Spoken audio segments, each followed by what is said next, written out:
So the title of my research project is Redefining Queer Perspectives of Emerging LGBTQ Adults and Community Representation Within LGBTQ Arts Festivals in Ireland. So it's based on the idea that LGBTQ arts festivals predominantly resonate with older audiences. This has been explored by Binney and Kless with regard to the Gays LGBT Film Festival in Dublin. Remarks are made from festival organisers that their audience is predominantly over 45 and young LGBT people do not go to LGBT arts events. In an interview with Roisin Garrity, programmer for Gays, she reiterated this point, remarking that in 2018, 11% of their audience fell into the 18 to 24 age bracket.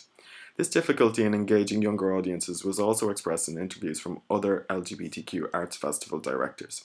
So why is it important to engage younger people? These festivals are identity-based, and LGBTQ identity and related terminology is constantly evolving. As such, it's necessary to engage younger people and their identities to achieve longevity. When questioning these directors as to why there was a lack of resonance with younger people, numerous reasons were given. The reason of more interested in LGBTQ culture online was particularly interesting to me. I wanted to explore this younger LGBTQ demographic further to see if they were more interested in online culture because in part it offered more varied representations of the community.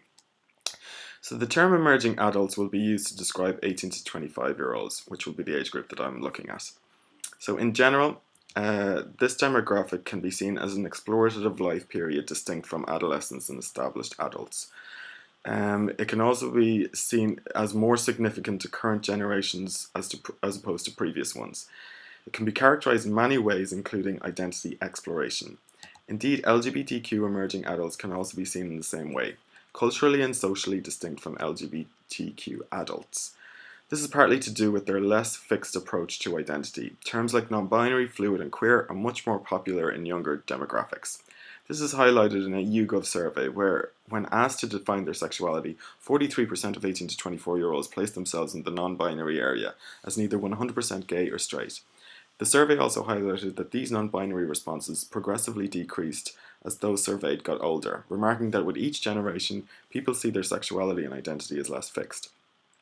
This led me on to explore how this younger demographic felt about the representation of the LGBTQ community. So media representation of the community has rapidly increased in the last number of decades. It is particularly relevant for younger people as many LGBTQ media characters are the first exposure to the community and they can act as important guides into the LGBTQ world. However, numerous factors can impact on this representation. In a study by McEnroy and Craig, many LGBTQ emerging adults found that traditional media offered limited representations due in part to being controlled by middle-class middle-aged men, financially motivated, and appealing to a mainstream audience. Online representations of the community, in contrast, were much more varied, as they were less financially motivated, more controlled by younger people, and offered opportunities for interaction and discussion.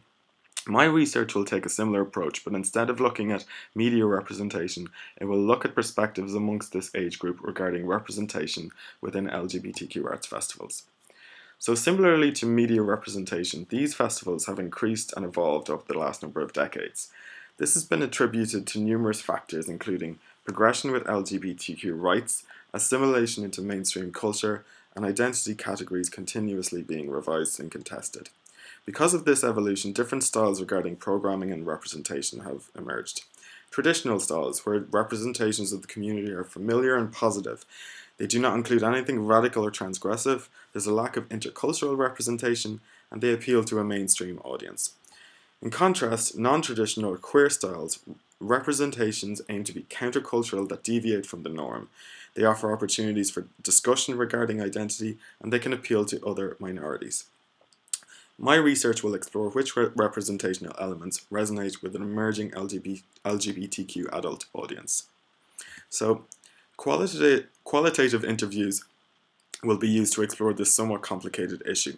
However, an online survey was also deemed necessary in order to ask people demographic and somewhat sensitive questions, and also to select candidates for interview. So this method was necessary in order to access people who may not be willing to reveal their sexual orientation or gender identity in person. So the survey will be followed up with a semi-structured qualitative interview. This seemed to be a popular research method with other articles exploring Irish LGBTQ youth.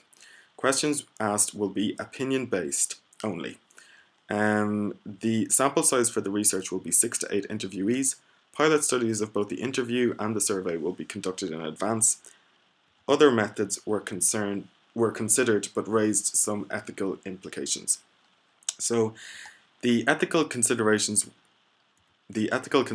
were significant in this research. This was predominantly due to figuring out the most appropriate way to ask someone to define their sexuality or gender identity.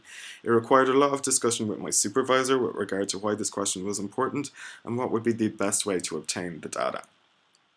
So the question was important in order to see if the cohort were defining themselves in more complex ways, to emphasize that the LGBTQ community should not be seen as one homogeneous group, and to identify if specific representational concerns were more significant to subsections of the community than others. So other research methods were considered. Originally, online methods were deemed the most ethical and appropriate. However, they offered limited opportunities to explore responses. Other methods conducive to exploring responses, including focus groups and interviews, raised some ethical concerns.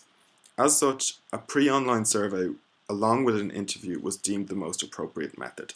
So, data, participant recruitment. So information on the research project will be sent to various LGBTQ societies in numerous arts colleges. Interested participants will be then sent a link to the survey, and interviewees will be selected from the survey to represent geographic diversity and as many identity categories as possible. Thematic analysis will be used to analyze the data and to explore similarities and differences and to allow for possible unanticipated responses. My expected results are based in part on the Queeriosity Festival, which is an LGBTQ arts festival targeting under 25-year-olds. This festival's content aimed to represent not only gender and sexual diversity, but also other identity categories as much as possible. It specifically aimed to represent members of the community which may be absent from traditional media, and it aims to act as a platform for discussion on different identity issues relevant to LGBTQ youth.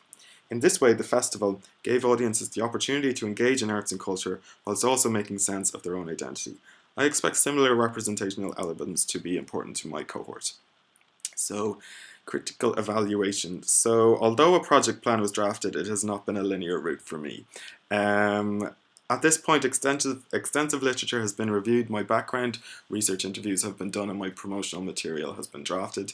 The project plan has changed repeatedly due to my ethical issues that I ran into and potentially unnecessary research paths. As such, the time available to recruit and interview participants is shorter than originally expected. So the strengths of my research is that it's socially relevant, it gives voice to a minority, historically relevant as these festivals and their audiences have a history of evolving quite quickly, and it uses multiple primary and secondary sources to explain complex issues. The limitations are it's impossible to represent all identities within the LGBTQ community, findings therefore cannot be generalized, and there's limited time available for data analysis. So, the practical implications. So, the findings of this research might be of interest to these festivals in order to contribute to a plan to engage this younger demographic.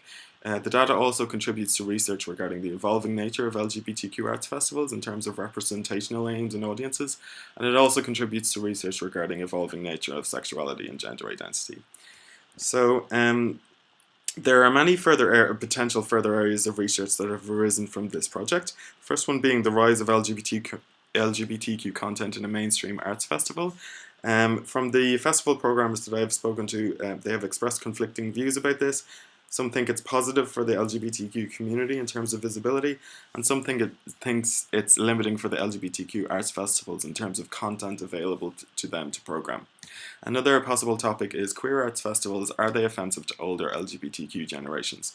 There's a reluctance of festival directors to change their name to queer, as it may be offensive to older audiences who hear that term as a term of homophobic abuse. There's also a reluctance to adopt a non-traditional style of programming, as it may move away from historical awareness of the LGBTQ movement. So that's the end of my presentation, and these are my references. Any questions?